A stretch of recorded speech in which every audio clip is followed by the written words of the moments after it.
We sent over 10 million cold emails at my outbound agency, Pipeline.tech. Now those emails, we've generated over 30,000 positive responses, accruing over 70 million in pipeline value for the countless B2B companies that we worked with. In this video, I'm gonna give you 5 cold email script frameworks that have consistently worked the best and generate the best results across the millions of emails that we've sent so far. This way you can copy them for your own B2B company and start printing positive responses pretty much immediately. Now, before I go into the actual scripts, I want to show you the 10 fundamental principles to what creates winning cold email messaging so you can have an understanding of why these cold email frameworks work. Because you can't just copy these cold email script frameworks and expect to get results. You need to actually understand why these work instead of just copying and pasting them and hoping for the best. So any scripts that you write from these frameworks I'm going to share with you today, you should be testing them against these fundamental principles I'm going to share in a second. All of our best cold email scripts at least have 8 out of 10 of these fundamental principles. So when you finalize your script, audit it and then just adjust it according to the principles. So diving into the 10 principles that make a winning cold email, with number 1 being write an email under 65 words. So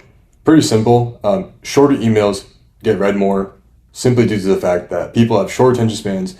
They are busy, right? They don't have time to read your 100, 200 word essay. So under 65 words has been the kind of like the threshold we've seen for emails performing better. I mean, ideally, if you can get under 45 words or even 35, that's great. But 65 is kind of like the cap. You don't really want to go above that. And of course, there's always gonna be outliers to the rule. There's gonna be people you see that have 100, 200 word email scripts and get positive responses. These are outliers though. After sending millions of cold emails, I can confidently tell you that the shorter the email, the more likely it's gonna be read, and the more likely the email is read, the more likely people are going to respond. It's pretty simple. So yeah, keep them short. Also, when an email is really long, typically it's because there's a bunch of fluff in it. Having a short email kind of forces you to just get to the point, which is exactly what prospects want. They want you to just get to the point. They want to see if it's relevant. They want to see what value you have to offer to them. So short emails are key. Second point is going to be a strong front-end offer / introductory offer for cold traffic. Essentially what a front-end offer is a offer to get your foot in the door with prospects. So this is not your main service, right? Your main service or product. This could, like, let's say your main service is you run ads for companies. Your front-end offer can be a free ad creative, right? A free ad design, a free campaign, something like that. And essentially all we're doing there is we're getting our foot in the door. We're giving ourselves ground to establish expertise with the prospect, build trust, and then on the back end, sell them on your main service, right? And it doesn't always have to be free. It could be something that's like very low ticket. For example, ListKit is running a service where they offer, like 100 email inboxes to send a few hundred emails per day. That's like a front end offer. That's like $500 a month. And then on the back end, they offer like services to like manage their cold email outbound, which are like a few $1,000s per month. So that's an example of a good, front end offer that is enticing. It's not necessarily free, but it's something that easily sells into their main offer after that. But yeah, this is incredibly important. I understand for some companies, this is not always possible. Let's say you're in, private equity. You're not going to be able to do this, right? You can't really create some sort of front end offer for acquiring a company. It's just, you kind of either do the thing or you don't. But if this is something that you are able to do for your company, then I 100% recommend doing it. You will 1000% get more positive responses and get more people interested in your product. Sometimes they'll be interested in like their front end offer, but when you actually hop on a sales call with them, they forget about it and they just want to know more about your main service. So it captures those people who are qualified, who may have been interested in doing what you do, but like they just need that extra push to speak with you. Number 3 is going to be tailor your messaging and offer specific to industry segment and job title persona. So essentially, we need to be writing an email as if we were writing that email one-on-one to the person we're reaching out to. And this also kind of comes back to the list. So when we build our lead list, we don't want to just clump multiple industries, multiple personas into one list. Of course, there's some offers where, it doesn't matter regarding the industry or the person we're reaching out to. The message will be the same. But for most services, most products, you can tailor it further according to the industry or the persona that you're reaching out to. And we always want to do that, right? We want to make the prospect feel seen. We want to make them feel that, we understand their position, their situation, and we want to offer something that is actually, specific to them, right? Really the key with email messaging outside the offer is relevance. So if we're not leading with relevance, that means, it just immediately classifies us in the spam category. So like if we're reaching out to CFOs and we're talking about a marketing offer. I mean, sure, CFOs have some hand in, making a decision on working with the marketing agency, but they're not going to like be directly the one that's making the decision about a marketing solution, knowing what's best when it comes to marketing. So it's not relevant. So we need to tailor it according to who we're going after. Number 4 is going to be written in a casual and easy to read tone. So when we're writing our cold emails, the way we want to think about it is as if we're almost sending a text or we're sending an email to a friend, right? The more formal you make it, the more professional or like markety you make it, it just makes it really clear that you're sending an automated cold email. So when you write it casual, we make it seem like we're reaching out to a coworker. Like that's kind of like the vibe we're going for, because when you keep it too formal, when you're using complex wording, it's harder to read. They know it's not genuine. The goal is to come off genuine. The goal is to come off as like a human being sending a message to another human being. So if you're not doing that, it's just not going to resonate as much. Also, we want to keep it easy to read. So like 5th grade, 6th grade reading level, to be honest, like in terms of the words that we're using, we don't want to use words like orthogonal or any complex wording, right? It's just, we want to, when someone sees the email, they should be able to understand it within 5 seconds. If there's a bunch of complex wording in it that is too confusing for most people, if a prospect is confused, their immediate answer is going to be no. It's never going to be yes. 1 to 3 word lowercase subject line that is relevant to the email topic. So most people are completely overcomplicating subject lines, and they also think that it's like critical for having like a great subject line. A subject line is probably the least important thing to think about when it comes to your cold email.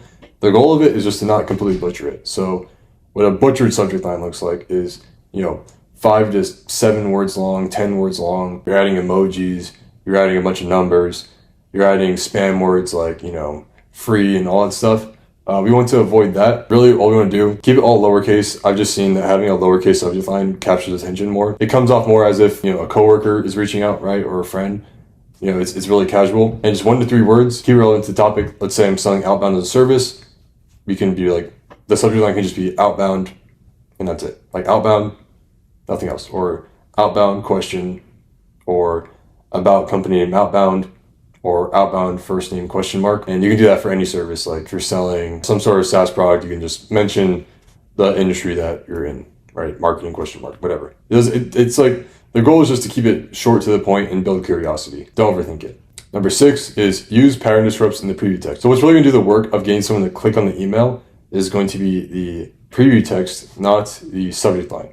So the subject line will capture that initial attention from the prospect, but then the preview text is what's actually going to get them to click, because they're going to read that preview text before they click the email. So what we want to do is have something that actually entices them to keep reading. So for example, let's say we mention a really relevant pain point, like, I don't know, whatever is a really relevant pain point, or some sort of relevant trigger. One that I like to use a lot is put your like free offer in the first line. So it's like, hey, first name, I create XYZ thing for you for free, or would you be interested in an XYZ thing for free? They'll see that, be like, oh, something for free. Let me check it out. They click on it, then they can read the rest of their email. Like the second line can be like a case study, be like, we recently helped this company just like you generate XYZ results by this free trial that we're offering you. Are you interested in similar results? So like the pipeline is kind of like, they see the lowercase subject line, captures their attention. They then read the preview text. They click on the email. They read the rest of the email, which sells them on trusting you, potentially working with you, and the quick CTA, just driving the reply home. So that's the idea here. Next is going to be add email syntax to every sentence. So this is really important for deliverability, because what these AI spam filters have nowadays is fingerprinting on email. So they'll read the email content of every email that's sent out, and if they see from like one IP address the same exact email is being sent out over and over and over again, thousands of times, they're gonna fingerprint you, they're gonna detect you as spam, and then they're gonna blacklist you, and your deliverability is gonna be destroyed. Your inboxes are gonna be destroyed, and you're potentially hurting your IP reputation. That's why it's important to always like test new copy over time, because like let's say you're sending 100,000 to 500,000 emails per month, which is some volume that we do for our clients. What we have to do for them is, let's say we have emails that have spin tags. Sometimes we have to, our email reply rate will just dip out of nowhere, and we think like, okay, our inbox is messed up. But typically it's due to copy fatigue because these AI spam filters are detecting the similar email frameworks. So even with spin tags, AI can pick up to emails. So without spin tags, it's going to pick up on these emails. The emails are going to get copy fatigue, and they're going to stop generating replies within a few days. Number 8 is going to be social proof adjacent to the industries that you're reaching out to. So social proof is kind of not nearly as powerful as it was before, because simply due to the fact that so many people are just mentioning random case studies that probably don't even exist. They'll just like have these ridiculous claims. So people are kind of desensitized to social proof. So if you do mention social proof, it needs to be hyper specific to the industry that we're reaching out to. For example, if we're reaching out to car manufacturers, we want to mention another car manufacturing case study. We don't want to mention like a software case study, right? Software and car manufacturing, like they have nothing to do with each other. And I see a lot of people doing this where, it's sometimes actually mentioning social proof that isn't relevant hurts your email more than adding no social proof at all. Because what you're doing is you're adding more words, and you're also showing that you didn't really research them at all. They're not sending something that's relevant. So I just see so many people mentioning social proof for the sake of it, but it might honestly be hurting your emails. We've seen a lot of times where we've done that, where we sent emails that had some great social proof in it, and then other emails where we just skipped the social proof completely. And the ones that didn't have social proof outperformed the ones that did. So if you're going to use it, it needs to be really niche to whoever you're reaching out. Now for number 9, offer directly solves a persona level pain point or desire. So going back to the offer, we want to be, of course, offering something that is to a persona level. So if we're reaching out to a VP of sales and they're having a hard time with ramping up some SDRs, what we can do is be like, hey, I know it looks like you hired a few SDRs recently. I'm sure you're in that ramp up phase for the next 3 to 6 months. What we can do for you is we can set up a cold email system that will drive some lead flow to your team immediately, so the ramp up period isn't as painful. Would you be interested in a free trial? That's an example of going to a pain point, like a persona level pain point or desire, because we're speaking directly to them. We're not just like, hey, do you want a cold email campaign? We're being like, hey, I know you're in this position. This is something that could be helpful for where you're at. Would you be interested? So we always want to lead like that. We want to really just marketing in general. The more relevant you are to the specific person you're trying to target, the better. That's just a basic marketing fundamental and is very prevalent in cold email specifically. Now for the final point, number 10, hyper-personalization with AI, where the use cases make sense. So AI personalization is just so overhyped, it's insane. Most of it is completely useless. I would say 90% of our campaigns don't have any personalization at all. Well, our best campaign ever had 0 personalization in it. So I can tell you, AI personalization is completely overhyped. It's something that is not needed in majority of cases. And really that's because if you built a tight enough list where you're going after, this list is one persona, one industry segment, then you don't need personalization, because what you can do is you can just write your cold email scripts according to that segment, that persona you built a list around. So really your list becomes the message. But in the case if you are going to use personalization, you want to use it to amplify your offer, not just to use it for the sake of it. So an example of this is if we're offering outbound campaigns, what we can do is we can have AI generate campaign ideas for the specific prospect companies that we're reaching out to. That's a case where it's like, of course, that's not something that can be templatized. AI can only do that. And it helps amplify, sell the offer more, because we're able to help them visualize exactly what they'd be getting. But in a case where we're hyper-personalizing just to say like, hey, I saw your recent LinkedIn post about XYZ thing, or hey, I checked out your website and it's so amazing that you're selling to XYZ persona. Like that just is useless. It doesn't add anything. And in 2026, everyone's using AI. So they know it's AI, they know it's not handwritten. So only use personalization if it's relevant. So these are the 10 principles. We'll now dive into the script frameworks, but when we go over these script frameworks, please keep these in mind. And if you ever are going to go out and write your own cold email messaging, use the frameworks I'm about to cover, reference back to these, look at your script, kind of audit your script against this list, And that's going to really help you write the best cold emails possible and get the most positive responses from your campaigns. So let's dive into the script frameworks now. So now that you have the principles behind what creates the good cold email messaging, we'll now dive into the 5 script frameworks. And these are the 5 script frameworks that consistently perform the best across the 10 million plus emails that we have sent. And the reason why I'm sharing the exact templates with you is so you can just copy and paste them. I'll add a link below where you can use them for yourself. But yeah, so let's dive into it. With number 1 being the lead magnet plus case study. So how the framework reads: first name, create a lead magnet for company covering the strategy we use to help client generate result in time frame. Mind if I share it? So this is the best if you have a strong recognizable case study, or if you have some sort of lead magnet that can be tied back to a case study. Really what we're doing, we're leading with proof, we're leading with a free asset. It's not a pitch. After we share the asset, then we can pitch the meeting once we establish that trust. But to start, we are just leading with the case study, getting that to their side, they review it, they see if it's something that's interesting to them. Example is going to be John. This is going to be for a TikTok shop offer. John, create a TikTok shop playbook for company outlining the exact TikTok shop playbook we used. A little bit of repetitiveness there, but excuse that. We use to launch client on, the client is like what the variable you would use for client, on TikTok's platform and scale their shop to 200K per month from 0 in 90 days. Influencers, and then I said in parentheses, influencers featured their products on a fully commission basis to kind of like amplify the offer a bit, let them know like another feature that's valuable. Would you mind if I send it over? So I know a little bit of miswording here, but yeah, the idea is we have our offer, which is TikTok shop. We are sharing a playbook, which is in reality just a case study. And then we're mentioning the exact case study, exact result that happened in the specific time frame, right? And then you can change out the variables here. Well, this was like a script that we're running for a TikTok shop offer, and it was working very well. So you got an exact example there. If you're running TikTok shop, you can use this and it'll do good. Next is going to be the 1-line free offer. So how this reads: first name, interested in free work or flash fund offer for company. PS, social proof.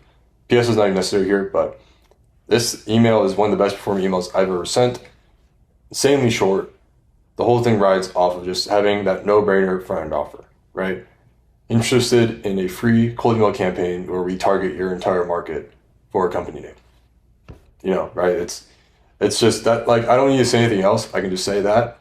And then I can mention some social proof, be like, we recently did this for XYZ company and we helped them book 100 meetings in the last 90 days.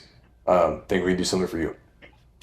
And, you know, when they see this email, what they're going to do is be like, all right, this is a great offer, but who are these people? Then they'll go visit your website and say like, oh, these guys are legit. I'm interested in doing this. Let's run it. So really we're getting those hand raises. They do a little bit more research on you. They see that you're legit and then they want to work with you. And a lot of times we hop on a call and, you know, they don't even care about the free work. They actually just want to work with you. So really great for those hand raises. Example, hey Sarah, interested in a free cold email campaign where we target 10,000 of your IC prospects for Acme Corp. Pretty much what I just said. So if you have a service or a product where you can do something like this or create some sort of front offer, this cold email campaign will work pretty much forever. It's been working for the last 3 years. We do it for a lot of clients and it's great. Now, before we get into the third script framework, if you'd rather skip all the script testing and just have a team of B2B outbound experts handle all for you, you can go to the link below and you can book a call with me. We generate over 70 million in pipeline value and over 30,000 positive responses for our dozens of B2B clients. And we've done this all on a completely done for you basis with the outbound systems that we set up for them. So if that's something you're interested in, you can book a call with me at the first link below and we can discuss it from there. But if you're not ready to hand off a full retainer just yet, which trust me, I get it, I packaged all my knowledge into my community, the G Team Elites. This is a community where we have over 17 hours with the course content, Cloud Code workflows, Clay workflows, end-to-end workflows, all templatized for you to be able to copy and paste. We have 3 weekly Q&A calls with myself and 2 of the senior executives at the Pipeline.Tech team. And essentially everything else you need to know to succeed with outbound in 2026 is a part of this community. We have over 100 GTM professionals in this community. So if you're interested in that, you can go to the second link in the description and join there. Either way, let's dive into the third script, which is going to be the direct offer plus guarantee. How this reads: first name, interested in dream result for a company in the next time frame. Ask me because our mechanism guarantees a result. or risk reversal open to it. So this is powerful for if you have just a strong offer in general, where you might not need a front-end offer or some sort of like introductory service, like a free trial to get people's foot in the door. And if you have like a really strong guarantee, this is the email to use. So an example of this is, hey Sarah, would you be interested in generating 1 million views for your brand in the next 30 days? Asking since our influencer campaigns guarantee 1 million views in 30 days or refund you. Worth the conversation. So like, let's say this is for TikTok Shop or just TikTok in general or Instagram. This offer in particular has worked really well, where it's like, all right, I don't really need to offer anything for free. The offer itself is really solid. It's a good risk reversal. There's a lot more upside than there is downside with this. So, 1 million views, it's something that could be game changing for a lot of brands. Good time frame. So if you have an offer where you can kind of twist it like this and really make it attractive with a good guarantee behind it, this email script framework works well. Many ways you can twist this. So this is a good one. Now for the fourth email, it is going to be pain points plus solution. So if you have a strong pain point that you can lead with, that really resonates with the target market you're going after, this will be a good one. So first name, question around real pain point. Our solution helps fix problems, so you end result. Worth a look. And then you can add social proof in the PS if you want to. So this one's really good if, again, you have a strong pain point that is unique. A lot of times people overplay pain points. Like, let's say, for example, it's like, hey, are you struggling with pipeline? It's like, sure, of course, every company could use more pipeline, right? It's not really, some companies are really struggling with pipeline, but like, it's kind of a basic question that, most people can answer like yes to, right? So you want to make it something specific. So I have a good example here. This is very, very specific. In this case, we had a very unique solution that was reaching out to roofers. We were offering like these meta glasses that synced to this company's CRM, which they would sell in the back end. So how this reads, hey Tyler, how are your crews handling roofing expenditures right now? Phones in one hand, clipboard in the other. So this is, again, very specific. Like, not many people are, I doubt they're getting emails from other companies that are like mentioning this specifically, right? We developed smart glasses for roofers that can let your team capture photos, pull up checklists, and document damage completely hands-free while staying on the roof. Mind if I share how they work? This email did amazing because like it's so specific, right? It's a pain point where the prospect may not even thought it's a pain point, It's just like, oh, this is just how things work. But when you mention it like this, it's like, oh, is this something that like I should be doing differently? And then we lead with our solution that is a lot more effective. It's very unique. And this one did great. So good example here. Now for this fifth email, this is going to be one that requires a bit more research and to pull signals that are not typical. So 5, relevant touch point plus observed issue. How this reads, first name, relevant touch point, know a specific issue you scraped, interested in quick fix. So this one, you're going to need good data. You want to scrape some sort of like weakness or anything that, might make sense. Like for example, if they have a slow site, be like, hey, first name, I visited your site and there was like a 7-second loading speed or loading time to actually having the site show up. We can fix this with like a quick audit, blah, blah, whatever. Or, you go to their website and you see that they don't have a video on it, like a demo video. Be like, hey, I noticed, I went to your website, I noticed you don't have a demo video. Did you know that companies with a demo video convert 50% more signups? Interested in what a demo video could look like for you. Something like that. The example I have here is, hey, first name, signed up to your email list last week and noticed you don't have a welcome flow set up. I never got a single email after subscribing. Interested in a free welcome flow build out. And then you can like mention some potential social proof on how you did this for another brand and help them increase their email revenue. But this one's really good if you know there's like a predictable signal you can scrape that you can offer a solution to, and ideally like a front offer to. This one could be really great. Yeah, that's relevant touch point plus observed issue. Super strong email when executed properly. So those are the 5 script frameworks that we have consistently seen to generate some of the best results out of the 10 million plus emails we've sent so far. Now, if you use these email templates and then you run them through the fundamentals checklist I shared with you earlier, and you have a strong offer to back all of this, you're gonna be in a very good position to be generating a lot of positive responses and booking meetings from cold email. But cold email scripts are just one of the many factors that determine whether you're gonna get good results from your campaign, because none of this matters if your emails are landing in the spam folder. Even if you have the most perfect cold email, if it's landing in spam, none of it matters. And most of the time, you'll think that your deliverability is fine, but you'll be surprised by the number of B2B companies who are actually landing in spam and don't even know it. And you could be one of them. So if you want to fix your deliverability and make sure you're not landing in spam in 2026, then watch this video next and I'll see you there.